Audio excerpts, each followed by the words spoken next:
Once again, I am back with a new tutorial related to MySQL. And in this tutorial, you are going to learn two new commands, drop and truncate.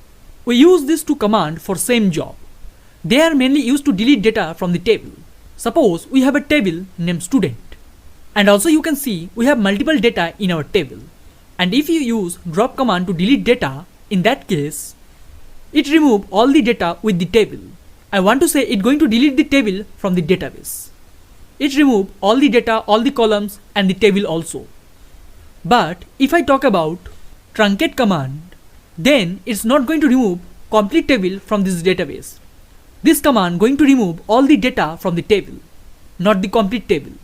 But as you can see, columns name and their data type is still remain. So this is the basic difference between these two commands, drop and truncate. Let's talk about the syntax. If you want to use drop command, then you need to type drop table and the table name. And if you want to use truncate command, in that case you need to type truncate table name. So without wasting your time, let's start the practical and see how it's work. So as you can see, I already opened my XAMPP control panel and I start Apache and MySQL. And also you can see I already established my connection. As you can see in your left side, we have a database named students. And in this database, we have total two tables, city and student. And you can see in our city table, we have total 4 records. And in our student table, we have total 5 records. So at first, I'm going to apply truncate command in our city table. So I'm going to type truncate table and our table name is city. So I'm going to type city. Then semicolon to end the line. As you can see, in our city table, we have total 4 records. So if I execute this code and show you the city table, as you can see, there is no record.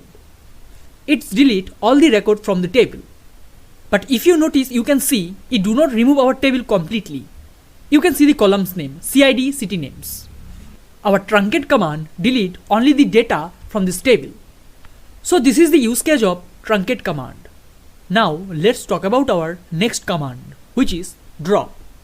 And I'm going to run this command in our student table. So here I'm going to type drop table, our table name. As you can see, our table name is student. So I'm going to type student. Then semicolon to end this line.